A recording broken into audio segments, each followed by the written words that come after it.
Hey, Magic fans, welcome back. This is your captain speaking here on Capnclydes MTG. Today we got a little bit of everything to talk about. We got the World Champion preview card. We got some box art from Assassin's Creed, and a little bit of D&D information about what they're not going to be doing after a short run of giving it a whirl. So, before we get started, don't forget comment, like, subscribe, hit that notification bell. Comments down below are always helpful, especially for the people who hate me. I love the free advertising. Thank you very much. Links in the description to all the fun stuff if you want to help support the channel.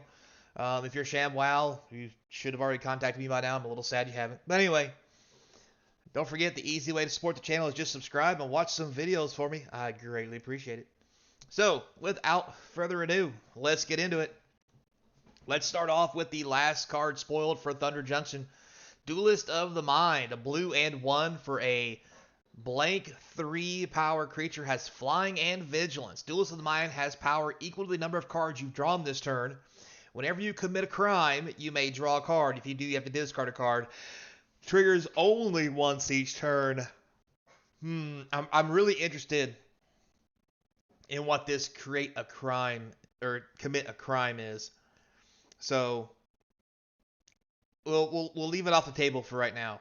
However, so this is Nathan Stewart, World Champion card. A 2-mana blue card, actually a blue and 1, so it splashes very easily in lots of decks. 3 toughness means it is boltable, easily killable. Fatal Push, Lightning Bolt, yada yada yada, all the normal suspects. However, flying and vigilance is amazing. And you may be thinking, well, it doesn't have any power unless you draw a card. Well, you draw a card every turn. It's at least a 1/3. At least. If you commit a crime, it's a 2/3. Plus, you're playing blue, you probably have draw spells. So it's probably going to be bigger. And those draw spells will get you to other sweet and cool things. It is only a rare. However, I like this card a lot. It feels very powerful. And it feels like it has the ability to do some real shenanigans, we'll say. For example, not only will this probably be good in Standard to some point, it's really going to depend how the format shakes out. We all know that. Because it's not prowess, it's the ability to draw a card. So, again, the whole commit a crime function will have to filter through your deck is already really good, which will make it good enough as a 2/3 flying vigilance for 2. And it's also not legendary, so you could play 4 of these things, which is just obscene. In Standard, it's probably going to be good enough to see play, and it may take over, maybe. Doubtful, because when your opponent lays a Shieldred, you're going to kill yourself. Anyway, moving on. The point being here, in older formats, this is going to be a very powerful card. In Commander especially, we can do things like Treasure Trove, and you have Clockwork Towers going off, and people time twisting, or whatever shenanigans are going on. This thing's going to be a 4/3, a 5/3. It's just absurd. Plus, it helps you filter, because, again, we gotta figure out what commit a crime means. Also, not only Commander, but, it's 2 mana. It fits very easily into a modern deck with card filtering is amazing. Pioneer and other decks that have combo pieces where drawing cards may be a thing. This could be a kill condition. It's a lot going on here. We'll have to see how it pans out. But I have very high hopes for this. And I do feel in Legacy it will probably see some play, or at least a attempt at play. As you know, in Legacy, you've got things like Brainstorm, Ponder. A Brainstorm is drawing 3 cards. So if you Brainstorm on your turn, this is a 4/3 coming in hot. Along with all the other silly shenanigans that get going on in there. I think this card is going to be popular. I think it's easily going to be a $10 card. If it's less than that, I'd honestly be shocked. So, there you have it. Now, moving on next to some Assassin's Creed footage. Here's the Assassin's Creed packaging. I do gotta admit, it is all sexy and I love it. This is some great box art. I love all this right here. This is okay, I guess. I really wish Enzo would have been over here, but like I want to see more like assassins. I mean, maybe a Valhalla guy. Maybe is that a Valhalla guy? Doesn't really look like a Valhalla guy. Anyway, but I'd like to see more of that. But all in all, I think this box art and everything's pretty spiffy. So I'm down. Pretty sweet. And then we have this amazing announcement from Wizards of the Coast.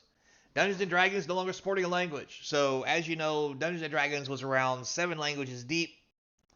As far as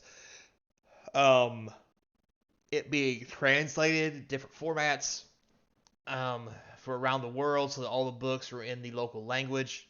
However, they have come out around 2 days ago and said they'll no longer be doing that for one particular language. That language, don't worry, is Portuguese. Now, there's some things about this. They're officially ending Portuguese translation. For you guys who don't know, Portuguese is Brazil. Just gonna throw that out there for people who actually listen to the channel. So they had a discussion to end Portuguese support due to rising costs and will leave only 6 official supported languages. It comes as Dungeons & Dragons gears up to roll out its major D&D expansion later of the year, featuring major changes to the game's rule set. So they're trying to cut that cost while getting people to play. So, interesting choice, Cotton. And here's why. In 2022 of March 16th, 2022, just 2 years ago, less than 2 years ago, Wizards came out and announced in Brazil they were going to start doing Brazil Portuguese books for the Brazilian area. They were very cool about it. They liked it a lot. And one of the reasons they chose to do this, at least in my eyes, is you guys probably don't know this, but Brazil is full of gamers.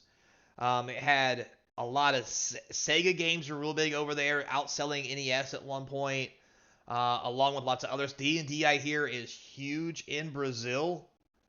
And that's one of the reasons they chose to add it to the language list, because let's be honest, you're not going to translate your stuff into a language for one particular subset of the world if you don't expect to get money back. Just going to put that out there. So after less than 2 years, they decided not to. It says here in the article, they revealed that the company will officially end Portuguese translation. It's 50 years old. Nobody cares. Regular spelling book, the game played around the world. This is all just fluff. So the languages it will be available in, you can see here, we have English, French, German, Italian, Japanese, Spanish, and Portuguese versions of the material, with now Portuguese being removed. So you have English, French, German, Italian, Japanese, Spanish. So Wizards had previously licensed international translations to develop Gale Force 9 before taking over its global release in 2022. Now Dungeons & Dragons is set to end support for the Portuguese translations. So, moving on, it says here, the announced shelving of Dungeons & Dragons Portuguese version has seen plenty of backlash from fans. Many angry players have cited the rising popularity of Dungeons & Dragons in Portuguese-speaking markets, particularly Brazil. Fans also lamented the slow release. That's a weird way to... Slow release. The slow release of many Dungeons & Dragons products have been seen in Portugal regions, with Dungeons & Dragons Player's Handbook releasing several years later than its English launch. Some even said that the change represents Dungeons & Dragons turning its back on a growing community of players. So, the biggest problem here that I'm seeing is they wanted to tap into a market that was really fresh and vibrant with money. They drug their feet to get their books printed. Now, in the course of this, let's not forget the whole OCL debacle where they wanted to charge everybody for money, which may have turned these people off, even if they wanted to buy the books. So in that whole hot mess, they probably delayed, or whoever was in charge of that stuff, again, delayed the printing of the books. So it's only been a year and a half, and if it takes several years for Brazil to see these books, you're clearly not going to have market penetration if you don't print the book in their language, put it in their market, and you wait years to do it after a regular book's release. Because let's be honest, if you guys have been to Brazil or you speak Portugal, whatever, you normally speak English too, especially in the Brazilian area. So if you don't want to wait years for the book in your language, you're just going to buy an English version. And that's probably what D&D is thinking. Now, with that being said, there probably all are some people who speak Portuguese and not English. This is going to shut them out of the market. However, all I think this is really going to do to Wizards of the Coast is push another group or community of players away from the company, and to a point where they just pirate all their materials. And now Dungeons and Dragons will see no money instead of some of the money they could have saw if they actually ran production like they should. So this again kind of, in my opinion, goes back to poor plan, poor design, and poor business management of putting products out. You can't be like, hey, we're going to add a language to our market and then make that product not available for years, forcing them to buy different languages. Because then if that was the case, you should have never done it in the first place. You've just wasted 2 years of money, resources, and everything else that you actually could have used to show profit in your company instead of flushing it down the toilet. But who am I? I don't work Wizards of the Coast. I just help people improve their businesses for a living. It's whatever. But anyway, so there you have it.